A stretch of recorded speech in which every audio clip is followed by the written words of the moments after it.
안녕하세요. 다정한 남걱정 다락방TV입니다. 오늘도 저의 다락을 찾아주셔서 감사드리고요. 사연 시작해보도록 하겠습니다. 안녕하세요. 저는 40대 초반의 여성입니다. 아버지를 일찍 잃고 홀어머니와 살았지만 그래도 비교적 평범한 가정에서 성장을 했습니다. 제가 중학생이 될 무렵 어떤 여자가 집에 찾아와 저희 아버지 딸이라면서 이복 동생을 집에 데리고 왔습니다. 저와 엄마는 충격이 이만저만 아니었지만 이미 떠나신 분을 욕되게 할 수는 없어서 같이 살게 되었습니다. 저와는 5살 어린 여동생이었지만 그때만 해도 성격도 무던했고 별 탈을 일으키진 않았었습니다. 그런데 사춘기가 되면서 급격한 변화가 있었고 소위 일진이라고 불리우는 아이들과 어울리면서 동생은 온갖 멋을 내고 화장을 하는 건 기본이요. 귀걸이에 염색까지 하고 다녔습니다. 타고나길 외모가 이쁘장하긴 했어도 저렇게 달라질 수가 있을까 해서 저희는 타이르고 얼러보고 나중엔 꾸지람도 했는데도 나아지는 게 없었습니다.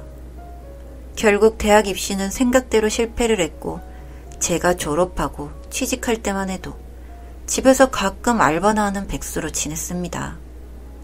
전 대학원까지 졸업해서 회계사 시험에 합격해서 지금의 남편을 만났고요. 성격도 비슷하고 생각하는 바도 얼추 잘 맞아서 그런대로 잘 지내고 있었는데 제 여동생을 못마땅하게 생각하고 그 문제를 제게 자주 이야기해서 저도 기분이 썩 좋지는 않았습니다. 언젠가 큰 사고를 칠 거라면서 걱정을 하는데 제가 그랬죠? 말이 씨가 된다고요. 함부로 얘기하지 말라고 했어요. 어쨌든 피가 섞인 동생이었으니까요. 나쁜 소린 듣기 싫더라고요. 세월은 흘러 동생도 결혼이란 걸 하게 되었습니다. 의외로 수더분한 남자를 데려와서 소개를 시키는 겁니다. 물론 직업이나 학벌은 변변치 않았지만 성실하고 참한 성격으로 보였습니다. 그렇게 여동생은 만난 지 1년도 안 되어서 결혼식을 올렸습니다.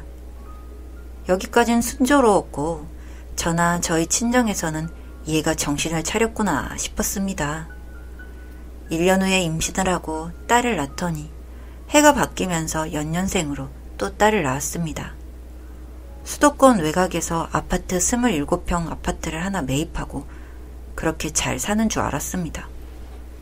제부는 성실했고 근검전략하는 습관이 몸에 배어 있어서 3년 후에 33평의 아파트를 넓혀 이사를 했습니다. 그런데 애들이 아직 어린데 동생이 자꾸 일을 하고 싶다는 겁니다. 그래도 얼굴은 예쁘고 날씬한 데다가 관리를 잘해서 아직은 30 초반으로 보이니 제가 회계 사무실 비서로 취업 알선을 해주었습니다.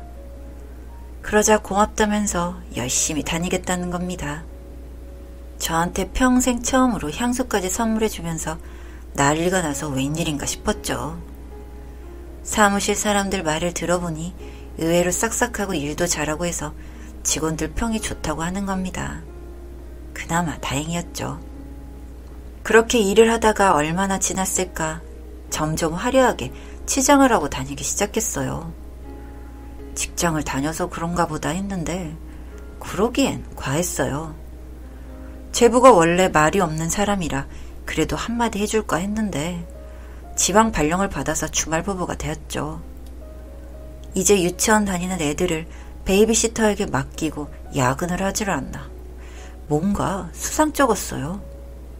얼마 지나지 않아 차를 바꾸더라고요. 그 전에는 국산차 중형을 타고 다녔는데 그것도 급여에 비해 유지비가 많이 든다고 생각했었거든요.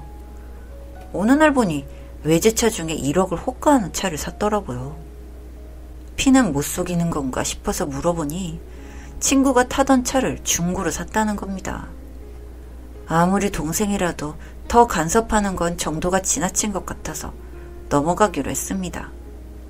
그 후 한 달여가 지나서 친정엄마에게 전화가 왔습니다. 동생이 애들을 맡기고 출장을 갔는데 애가 아파서 전화를 했더니 꺼져 있더라면서 저에게 와달라는 겁니다. 야간에도 하는 수학과를 데려가니 폐렴이라면서 입원을 시켜야 한다는 얘기를 듣고 전 기함을 했습니다. 애가 이 지경이 되도록 엄마라는 애는 뭐라고 다니는지 기가 막혔죠. 전화기가 꺼져 있길래 10분 내로 전화 안 받으면 사무실에서 너 해고하라고 전화하겠다고 하니 그제서야 다른 번호로 연락이 왔습니다. 너무 바빠서 잊어버렸다는 겁니다. 저는 정말 어이가 없었습니다. 지금 바로 와서 애 간호하라고 고함을 지르고 전화를 끊었습니다. 그랬더니 병원으로 가는 길이라며 미안하다고 연락이 왔고요. 전 아무리 생각해도 제부가 버는 돈도 얼마 안 되는 데다가 회계 사무실에서 출장을 갈 일이 1도 없는데 대체 무슨 소리를 짓거리는지 처음부터 수상했습니다. 제가 추천한 회계사무실 대표인 동창에게 만나자고 해서 물어보니 VIP 고객 중에 중소기업 대표가 한 사람 있는데 제 동생을 점 찍어놓고 아예 세컨드처럼 잘해준다는 겁니다. 잘은 모르지만 집도 얻어놓고 같이 살다시피 한다는 소문도 들었다면서 그 대표가 가장 큰 고객이라 함부로 하질 못하고 참 난감하다는 얘기를 해주었습니다. 전 안 되겠다 싶어 사람을 써서 동생의 하루 일과와 동선을 잘 살펴보았습니다. 출근을 해서 퇴근할 때까지는 일반 직장인과 별로 다르지 않았습니다. 그런데 퇴근하면서 고급 주상복합 빌딩으로 들어가는 겁니다. 제가 알기론 보안도 철저해서 아무나 들어갈 수 없는 곳으로 알고 있는데 뒤를 밟아보니 68평 아파트에 살림을 꾸려놨더라고요. 그 대표는 이미 결혼도 했고 아이도 있는데 같이 즐길 여자가 필요했는지 동생에게 명품을 마음껏 고르라고 해서 우리나라 최고 면세점에서 종류별로 어떤 가방은 깔별로 잔뜩 쇼핑을 해갔다는 겁니다. 제 입에서 미친년 소리가 절로 나왔습니다. 심부름센터 직원 말로는 평일에는 저녁에 오고 주말에는 낮에 와서 밤 늦게 간다는 겁니다. 명의는 동생 이름으로 해놓았다면서요. 아주 지랄을 떠는 게 꼴보기 싫어서 제가 좋은 말로 할 때 정리하라고 했어요. 안 그러면 제부에게 다 폭로하겠다고. 그랬더니 그러라는 겁니다. 자기는 본처 이혼시키고 그 회장하고 재혼을 하겠다면서 꿈에 부풀어 있었어요. 누가 봐도 제정신이 아니고 허언증의 망상증이었는데 이미 스스로 회장 사모님이라고 착각하고 살고 있었죠. 마음 같아서는 정신병원에 확 쳐놓고 싶었지만 아직 어린 조카애들의 눈에 밟혀서 차마 그렇게 할 수는 없었어요. 전 일에 집중도 안 되고 실적은 올려야 하는데 동생의 신경이 쓰여서 제 일상이 망가지는 느낌이었습니다. 답답해서 남편에게 얘기를 했더니 자기가 묘안을 짜내겠다는 말을 하는 겁니다. 원래 곰 같은 성격이고 직업도 연구원이라 딱히 그런 재주가 있어 보이지 않았는데 아이디어를 들어보니 동생이 회장에 대한 험담하는 것을 녹취해서 그걸 보내라는 겁니다. 아무리 세컨드라도 자기 돈으로 호의호식하는데 그 내용을 들으면 어떤 남자라도 분기탱천하고 열받아서 가만히 있지 않을 거라는 말에 어라? 하는 생각이 들었습니다. 제법 그럴듯하게 들렸거든요. 동생이 그 주상복합 아파트 내에 있는 커뮤니티 센터에서 가끔 독서 모임을 한다는 정보를 입수했습니다. 그리고 그 회장이란 인물은 본인이 운영하는 기업의 법인카드로 데이트 비용을 결제하고 다닌다는 소문은 사실로 드러났습니다. 또한 기업의 분식회계를 조장하고 지시했다는 것도 증거가 나왔죠.